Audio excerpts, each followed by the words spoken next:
everyone, welcome back to another video. In this week's video, we're going to make the lead sound from Rollin Scratchin by Daft on the Minifreak, and it sounds like this.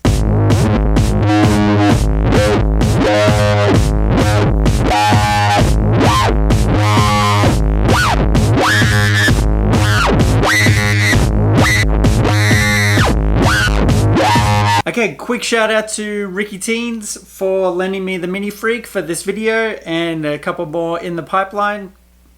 Awesome, thanks buddy. Now onto the preset, or the sound design, and let's get to it. So first up, we're gonna want to just choose a initialize patch. From there, I found, even though the original patch, from what I read, was created on the Juno 60 with overdrive pedal and whatnot, I tried to use the basic shapes, but it was not working at all. So for oscillator 1, we are going to choose the virtual analog. We want detune set to, I'm going to keep that at 50. The shape is going to be to 0. I'm sorry, the timbre is going to be to 50, and then the shape is going to be to 0. Then for oscillator 2, we're going to choose the wave shape. I found that they got good results with those two together. So for this one, we are going to, wave is going to stay at about 50. The timbre is going to be around 44, 45. And then the shape, or the ASYM they call it on here, is going to be set to 0. So then that gives us, I can hear the rave already. Massive. The main part of the sound comes from the distortion. So let's get that on, and then we can kind of shape the rest of the patch around it. So let's go to the effects, and we're going to choose distortion, give it a click. Gain, full. The high pass, low pass filter is just going to stay in the middle, so it's none of either of those. And then the amount, whoosh, we're going to go all the way to 100. Still like whatever, so let's go down 2 octaves. Ooh, there we go, we're starting to get into the ballpark of what we want. So next we'll go over to the, let's go to the envelope to start with. So we're going to go attack, decay is going to be 0, release is going to be 0, and then sustain is going to be all the way to 100. So it's just on and off. That's all we want there. Next up, let's head to the analog filter. And then for this, we're going to kind of use the filter to find that low note, to get that nice sort of rumble with it. So as we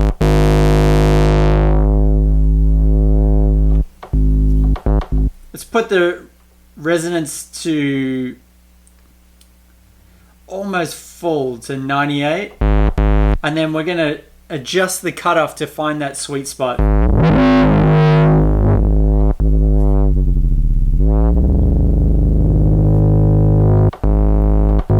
I think there, for mine it's 24 at the moment.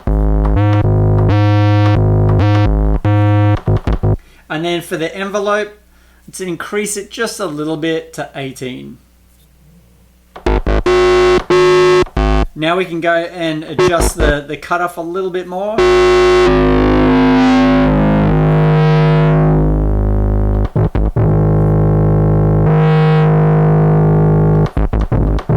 Ended up with 8 there.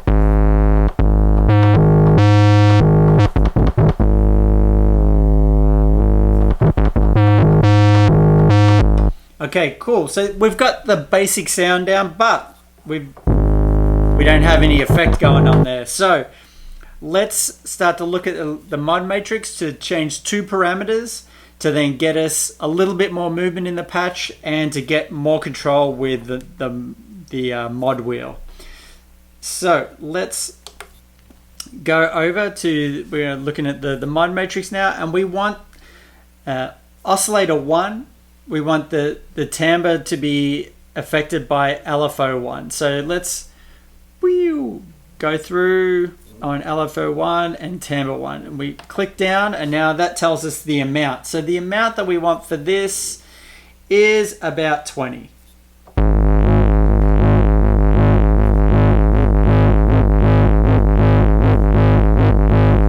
can hear we got some real movement going on now. For the LFO 1 rate, we can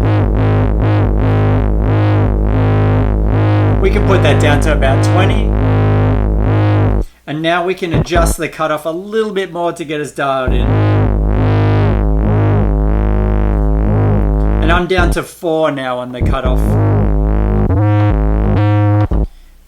Next up, let's look at adding the mod wheel to the cutoff. So let's scroll through again. We're on the wheel now, and we'll go to the cutoff. And we'll click down, and it gives us a little button there. And then for the amount that we want is about 40 to 45. Ooh, bit too far there.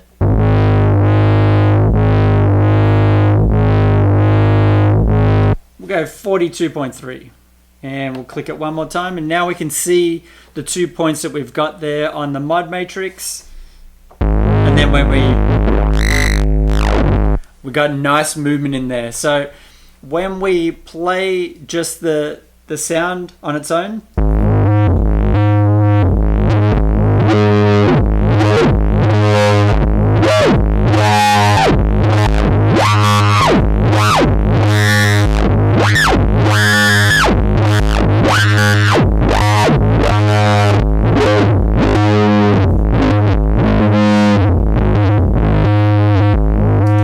so it's in the ballpark. It's not exact. Obviously, different synthesizers, different pedals, different effects and stuff like that. But I think this is pretty close. And if I play it with some drums that may or may not sound like the original track, it kind of gets the vibe going and it gets you close. The two ways that I found to play the mod wheel, mod strip sort of thing, is you can kind of tap to get really precise, like jumps. But the one way that I found is if you just ride it up, you can hear the sort of the resonance and the filter doing its thing and kind of getting a bit squirrely and whatnot. So if I play it through now.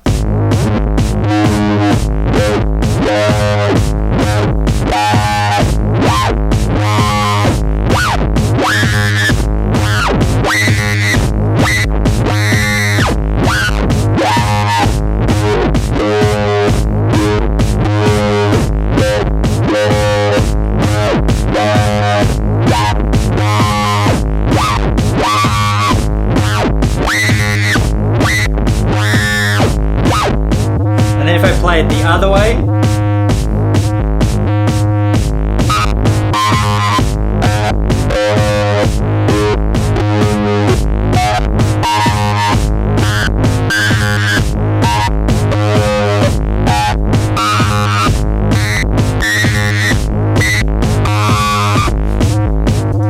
and I think I like the first way a little bit better. With just riding it up, you kind of get a little bit more of the original flavor in there. So at the end of the day, hopefully I've shown you a little bit of sound design on the Minifreak, and if you're thinking about getting it, maybe this is edging you one way or the other. But at the end of the day, hopefully I've inspired you to create something today, and until next time, see you later.